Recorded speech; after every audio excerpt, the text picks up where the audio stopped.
നമസ്കാരം എല്ലാ പ്രിയ സുഹൃത്തുക്കൾക്കും. എമ്പുരാൻ വന്നു, കണ്ടു, കീഴടക്കി അല്ലേ. കാരണം മോഹൻലാൽ ഇഷ്ടപ്പെടുന്നവർക്കൊക്കെ ഒരുപാട് സന്തോഷമായി. നമ്മുടെ പഴയ മോഹൻലാലെ തിരിച്ചു കിട്ടിയെന്നാണ് എല്ലാവരും പറയുന്നത്. ആർക്കും വലിയ തെറ്റുള്ള അഭിപ്രായമൊന്നുമില്ല, നെഗറ്റീവ് അഭിപ്രായങ്ങളൊന്നും കണ്ടില്ല. റിവ്യൂ ഞാൻ രാവിലെ ഇങ്ങനെ റിവ്യൂ നോക്കുന്ന തിരക്കിലായിരുന്നു 9 മണിക്ക്. പക്ഷെ ഒന്നും ആരും മോശമായിട്ട് പറയുന്നത് കണ്ടില്ല. എല്ലാവരും നല്ല അഭിപ്രായങ്ങളാണ് പറയുന്നത് പടത്തിനെ പറ്റി. നല്ല ഫസ്റ്റ് ഹാഫ് ഇത്തിരി ലാഗിയെന്ന് പറയുന്നു, തുടക്കം. പിന്നെ മോഹൻലാലിന് വരവിന് ശേഷം പിന്നെ പടം ഗംഭീരമായിരിക്കുന്നു അദ്ദേഹത്തിന്റെ.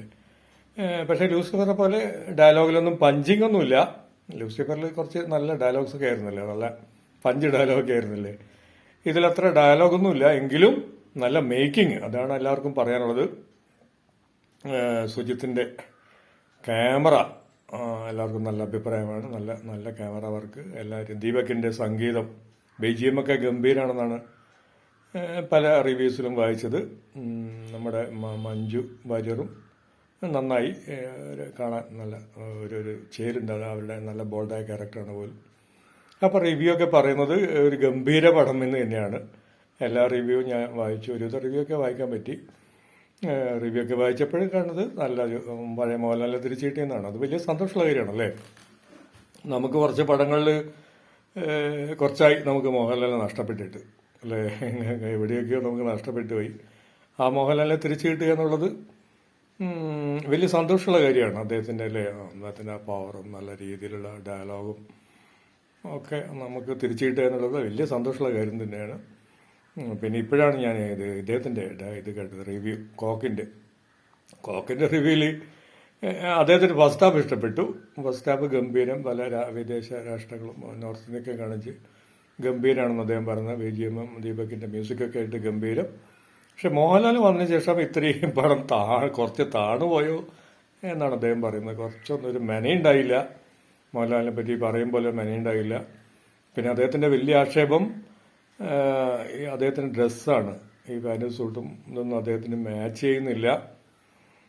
അത് ഒരു പരിധിവരെ അത് ശരിയാണെന്ന് തോന്നുന്നു അല്ലേ. അദ്ദേഹത്തിന് ഈ മുണ്ടും ഷർട്ടും പോലെ മോഹൻലാലിന് അല്ലേ, നമ്മൾ പഴയ സിനിമയൊക്കെ ഉണ്ടല്ലോ, നരസിംഹം, ആറാം തമ്പുരാൻ, അങ്ങനെ എത്ര സിനിമകൾ മോഹൻലാൽ അല്ലേ, അടിപൊളി മുണ്ട് ഷർട്ടിട്ട് മടക്കി കുത്തുന്നൊക്കെ നമുക്ക് നമ്മുടെ മനസ്സിൽ ഇപ്പോൾ പച്ച പിടിച്ചിരിക്കുകയാണ്. അദ്ദേഹത്തിൻ്റെ ബോഡിക്ക് സ്യൂട്ടും കോട്ടും വേഷങ്ങൾ അദ്ദേഹത്തിന് അത്ര ശരിയാവില്ല എന്ന് അല്ലേ തോന്നുന്നുണ്ട് നമുക്ക്. പഴയ നമ്മുടെ പ്രഭാസിനെ പോലെയുള്ള ബോഡി ലാംഗ്വേജ് ഒന്നുമല്ലല്ലോ ഇദ്ദേഹത്തിൻ്റെ അല്ലേ. അതുകൊണ്ട് തന്നെ ആ സ്റ്റൈലിലേക്ക് മോഹൻലാലിനെ എത്തിപ്പെടാൻ ഇത്തിരി അദ്ദേഹത്തിൻ്റെ ബോഡി വെച്ചിട്ട് അത്രയും ഫിറ്റല്ല അദ്ദേഹത്തിൻ്റെ ബോഡി.